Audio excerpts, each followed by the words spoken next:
Welcome back to another episode of Just a Tip with Dr. Vic, Sex Nerd Podcast. Today we are going to tackle the topic of femcels, or female incels, involuntarily celibate women. Stick around.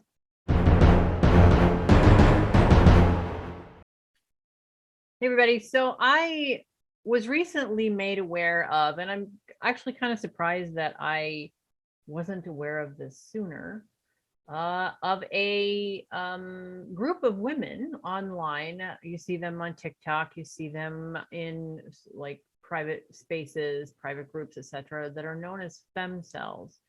Now, what exactly are femcels? Femcels is a term that is an amalgam of incel and female together. And incels, of course, are very familiar in the news, especially where mass shootings are occurring and so forth. A lot of times these mass shootings are associated with the incel community that's online, which are male involuntary celibates. There is also a female version of that. Now, incels are a known quantity at this point, but femcels not so much. But apparently, they're getting a lot more attention in the news. So let's look into this a little bit deeper. Most people assume that women have a high level of sexual capital, especially in modern dating culture, and they're expected to wield it. So they can just throw it around. Yep, I'm a woman. I can have sex whenever I want. That's actually not the case. It's a little bit more complicated than that. There are women who have been celibate for years and years on end because they don't fit a standard beauty appearance. They have, let's say, they have burns, or they have birth defects, or they are in some way they look different, and they don't fit beauty standards as we know them, especially like say in American culture. All right, let's look into this community and what we find there. Now, in femcel communities, it's a little different than in incel communities. In incel communities, it seems that the anger over not finding a sexual partner is directed outward. And we see this in some acts of violence, and there's been a lot of documentation about that. So I'm not going to cover that. But in femcel communities, it's mostly directed inward. Femcels, rather than trying to convince themselves that they're attractive or that they're going to find a partner, they redirect that inward and go, I'd rather just accept that I'm ugly than trying to convince myself that I'm pretty. The other thing we find in femcel discourse is that it tends to be much more pointed at the self. In other words, they blame themselves. I'm the one that's ugly. I'm the one that's unattractive. I'm the one that's not sexually appealing to another partner. Society is inherently lookist and unfair, and it's not anything that we can change. So why bother changing it? There's no reason to act out on it because it's not going to ever change. This is just the way that it is.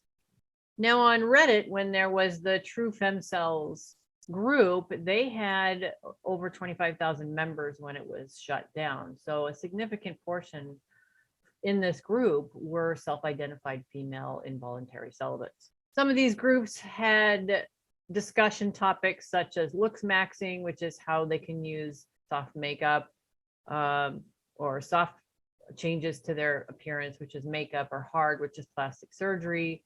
They would encourage one another and be supportive of one another if they decided to go down that route. However, there's been in those communities sort of an influx of beauty folks, like offering beauty advice, or even personalities going, here, you could try this and that, and doing it more as a marketing technique instead of as a support group. And so a lot of those groups keep getting shut down as a result. Now, some of the groups that are online have forbidden self-identified femcels from participating. They kick them out, or they forbid any kind of incel or femcel language, which there is some language. In other words, very pretty women are called Stacy's. So there's similar language for femcels as there is for incel communities. And a lot of times that they're pushed out of support groups or communities online as being they're fringe and they're not real. Now, femcel communities aren't politically motivated as, say, incel communities have been accused of being. Femcel communities are largely communities where women come to support one another and go, yep, we're ugly and we're not going to have a chance and we're never going to find a partner, or we're past our marrying age and this is just the way that our life is going to be and there's nothing we can do to change it. One of the things to notice about Femcel culture is, and I've discussed this in previous episodes, is these particular individuals reject dating apps. They don't want casual sex. They want to have meaningful relationships. And for the most part, they either have had that are short lived, or they had temporary relationships where they ended up being ghosted. It never resulted in marriage or a long term relationship. Or worse, they were in abusive relationships and they simply just don't think that they are going to find a long-term partner who cares about them, because from their perspective, men are more, they pay more attention to physical appearance and aren't really interested in who the person is. They want someone who's pretty and who takes care of the household. And that's pretty much it. And some of these women want more of a connection. They want an intellectual connection as well as an emotional connection.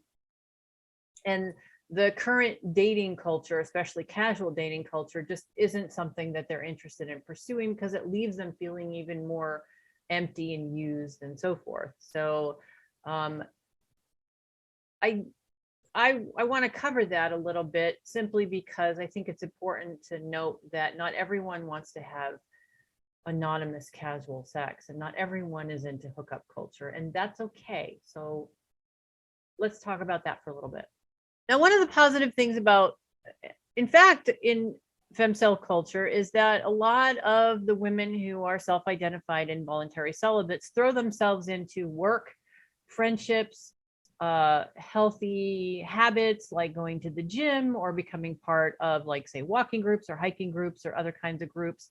So since they have internalized this idea that they're not going to ever find a partner, they might as well make life as happy as they can for themselves, still wanting a partner, still wanting that intimacy, but not focusing on directing that disappointment and sadness and even resentment inward or outward. They say, well, I can either live this way or I can make the best life that I can make. So I think that's important to note, that they're not necessarily man-hating, angry women who are out to, harm anyone. Most of the time they internalize it and then say, well, how can I make the best life for myself? Because nothing's going to change anyway.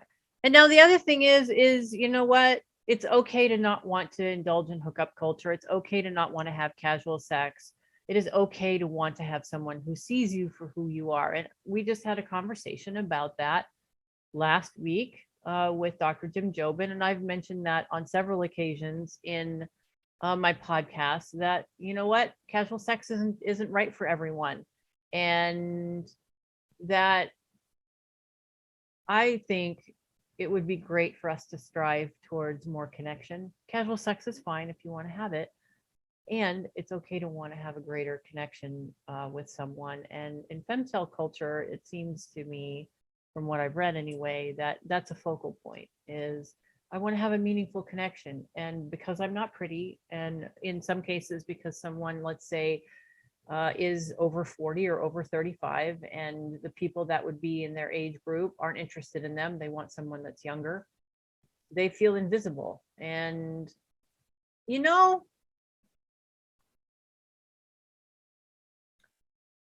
like I said in the last episode with Dr. Jim Jobin, I would really like to see a world where connection, yeah, of course, physical appearance attracts someone, but then there's connection and there's chemistry and there's attraction. And those things are moderately affected by appearance, but then it goes so much deeper. And we don't give ourselves much of an opportunity to do that. And I think by focusing on appearance and superficiality, we miss out on so many amazing connections.